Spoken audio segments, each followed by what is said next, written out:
মোল্লা communication system চ্যানেলকে subscribe করুন এবং পাশে থাকা বেল আইকনটি অন করে দিন সমস্ত নোটিফিকেশন পাওয়ার জন্য। হ্যালো বন্ধুরা, আপনারা দেখছেন মোল্লা কমিউনিকেশন সিস্টেম চ্যানেল। আমি রয়েছি আপনাদের সাথে সোহেল। তো আবার নিয়ে এলাম নতুন একটা টপিক। আপনারা দেখতে পাচ্ছেন আমার কাছে ফিলিপসের একটি ইন্ডাকশান ওভেন রয়েছে। তো চলুন দেখে নিই ইন্ডাকশান ওভেনটি কী প্রবলেম আছে। সো আপনারা দেখতে পাচ্ছেন এখানে পাওয়ার এসে গেছে, কিন্তু আমি পাওয়ার সুইচ প্রেস করছি, কোনো রকম পাওয়ার অন হচ্ছে না। কাস্টমার আমাকে এটি প্রবলেম যেটা দিয়ে গেছে সেটি হচ্ছে এটি কিছুক্ষণ চলার পর অটোমেটিক এটি লোড ছেড়ে দিচ্ছে। তো চলুন প্রথমত এটা যেটা প্রবলেম আছে সেটা আগে সলভ করি, তারপরে লোড ছেড়ে দেওয়া সেই প্রবলেমটি কীভাবে সলভ করবো সেটাও আপনাদেরকে আমি দেখাবো। তো ভিডিওটি শুরু করার আগে সবার কাছে আমার একটি অনুরোধ যে আমার চ্যানেলটিকে যারা এখনও সাবস্ক্রাইব করেননি তো প্লিজ সাবস্ক্রাইব করুন, লাইক করুন এবং কমেন্ট অবশ্যই করুন। আর ভিডিওটিকে আপনারা শেয়ার করুন এবং আপনারা কমেন্টে আপনাদের মূল্যবান মতামতটি আমাকে লিখে পাঠান। আপনাদের কোন ধরনের ভিডিও ভালো লাগে সেরকম ধরনের ভিডিও আমি তৈরি করার চেষ্টা করব। তো চলুন বেশি না দেরি করে ইন্ডাকশন ওভেনটি আমি ওপেন করে ফেলি।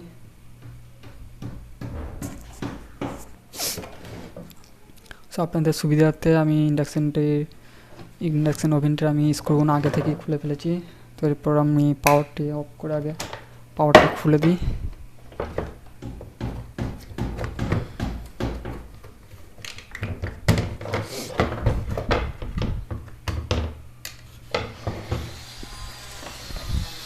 প্রথমত যেটা আমরা দেখব এর যে পাওয়ার সুইচটা কাজ করছে না, তার জন্য এই যে পাওয়ার বোর্ডটা আছে এই পাওয়ার বোর্ডে এই পাওয়ার সুইচটা ঠিক আছে নাকি সেটা আমরা প্রথমত চেক করব। সো যেহেতু আমি এক হাতে ভিডিও করছি ক্যামেরা নিয়ে, সেক্ষেত্রে আমি আগে এটি চেক করছি, তারপরে আপনাদেরকে দেখাচ্ছি। সো এটি মিটারের মাধ্যমে আমি চেক করে যেটা বুঝতে পারলাম যে এই সুইচটি আপাতত এখন খারাপ আছে। তো চলুন এই সুইচটি প্রথমে আমি সোল্ডার ওপেন করে সুইচটি চেঞ্জ করে তারপরে বাকিটা আপনাদেরকে দেখাচ্ছি। আপনারা হয়তো আমার ভিডিওটি কাটা কাটা দেখতে পারেন, কারণ আমি এক হাতে ক্যামেরা ধরে ভিডিওটি তৈরি করার চেষ্টা করি এবং আপনাদেরকে সম্পূর্ণ বোঝানোর চেষ্টা করি যে কোথায় প্রবলেম কীভাবে সলভ করতে হয়। তো চলুন বেশি দেরি না করে এই সুইচটা আগে চেঞ্জ করি। আর তার জন্য আমার কাছে কিছু মাইক্রো সুইচ আছে। এই যে মাইক্রো সুইচগুলো আমরা দেখতে পাচ্ছেন, এই সুইচটা আমি চেঞ্জ করব। চলুন সুইচটি আগে চেঞ্জ করি, তারপরে বাকিটা দেখাচ্ছি। আপনি দেখতে পাচ্ছেন আমি সুইচটি চেঞ্জ করে ফেলেছি। এরপর চলুন এই সুইচটি কানেকশন দিয়ে দেখি যে কী প্রবলেম হচ্ছে। সো আমি সুইচটি কানেকশন এবার দিয়ে দিলাম।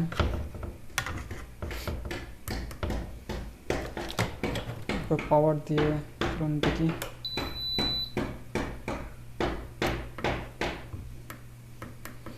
এখনও কিন্তু এর মধ্যে কোনো পাওয়ার আসেনি। তো চলুন বাকি প্রবলেমটা দেখি কোথায় আছে। এমনও হতে পারে এর উল্টো দিকে। চলুন এই যে উল্টো দিকে এই যে আইসিটি রয়েছে, আইসিটি প্রবলেমের কারণে এই প্রবলেমটি হতে পারে। তো এই আইসিটি আগে রিসোল্ডারিং করে আপনাদেরকে দেখতে হবে।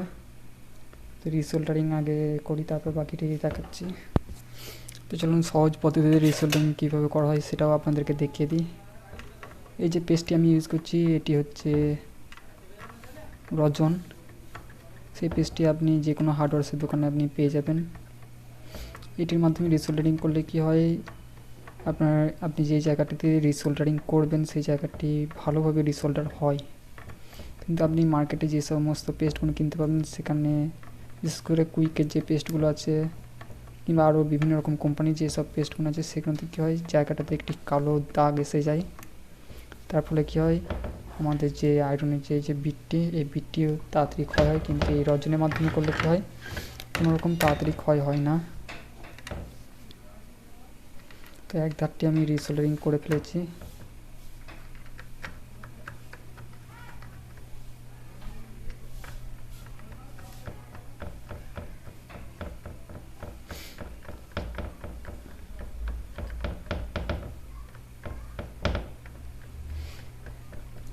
যারা এই ভিডিওটি আমার দেখছেন তাদের সকলকেই বলবো ভিডিওটিতে একটি লাইক অবশ্যই দেবেন। আর যারা চ্যানেলটিকে এখনও সাবস্ক্রাইব করেননি, ভিডিও নিচে দেখুন ডান দিকে একটি লাল কালারের সাবস্ক্রাইব বাটন আছে, সেই সাবস্ক্রাইব বাটনটিকে অবশ্যই প্রেস করে দেবেন এবং পাশে নোটিফিকেশান আইকনটি আপনারা অবশ্যই অন করে দেবেন।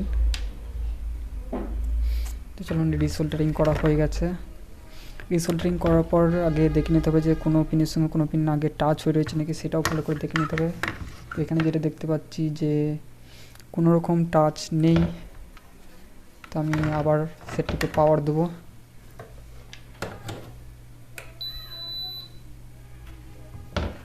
পাওয়ার দিয়েছি, এখানে দেখুন এরপর কিন্তু এর পাওয়ার এসে গেছে। সো আমি কোনো একটি প্রোগ্রাম সেট করি।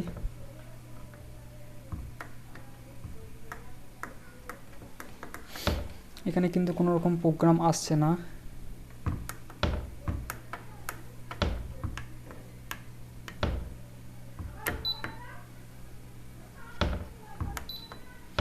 দেখতে পাচ্ছেন এখানে প্রোগ্রামটি এসে গেছে, কিন্তু এখানে কি হচ্ছে, এই যে ফ্যান আছে সেই ফ্যানটাও ঘুরছে না। তার কারণটাও আপনাদেরকে আমি দেখিয়ে দিই। এটি আগে অফ করে ফেলি।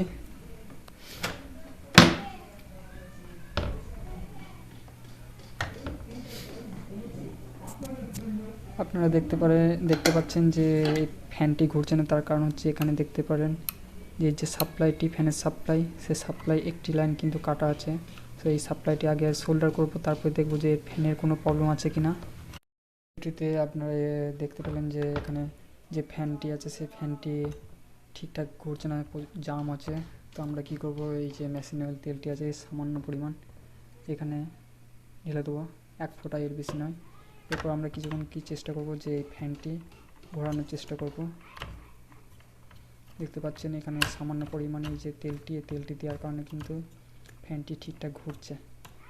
কিছুক্ষণ আগেও কিন্তু এই ফ্যানটি ঘুরছিল না, সো এই ফ্যানটি এখন ঘুরছে। তো চলুন আবার পাওয়ার দিয়ে দেখি। পাওয়ার ঠিকঠাক এসছে, পাওয়ার অন করি, পাওয়ার অন হয়েছে। এরপর আমরা পাওয়ার দেবো।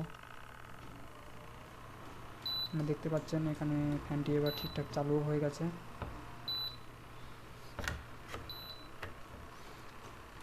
সো এটির প্রবলেমটি হচ্ছে এর ফ্যানটি বন্ধ হয়ে যাওয়ার কারণে কিছুক্ষণ পর অটোমেটিক এটি অফ হয়ে যাচ্ছিলো, কারণ এর ফ্যানের লোডিং যদি ঠিকভাবে না আসে সেক্ষেত্রে কিন্তু কিছুক্ষণ চলার পরে কিন্তু অফ হয়ে যাবে। সেটি আবার অফ করে দিই। দেখতে পাচ্ছেন এখানে ঠিকঠাক এবার অফ হয়ে গেছে। এই 12 ভোল্টের যে ফ্যানটি আছে এই ফ্যানটি কিন্তু আমাকে চেঞ্জ করতে হবে। আপনারা যদি চান যে এই ফ্যানটি না চেঞ্জ করে চালাতে, সেক্ষেত্রে আপনারা এই প্রসেসে কিন্তু ফ্যানটিকে অন করতে পারেন। তো সামান্য পরিমাণ এখানে মেশিন অয়েল, অন্য কোনো তেল দেওয়া হবে না। আপনারা জানেন যে সেলাই মেশিনে যে তেলটি পাওয়া যায় সেই তেলটি আপনারা এখানে দিতে পারেন, সেই তেলটি দিলেও চলবে, কিন্তু এটি একটি স্পেশাল তেল। সো এই ভিডিওটি যারা দেখলেন তাদের সকলকেই বলবো চ্যানেলটিকে ভিডিওটিতে অবশ্যই একটি লাইক দেবেন, চ্যানেলটিকে সাবস্ক্রাইব করবেন এবং শেয়ার অবশ্যই করবেন।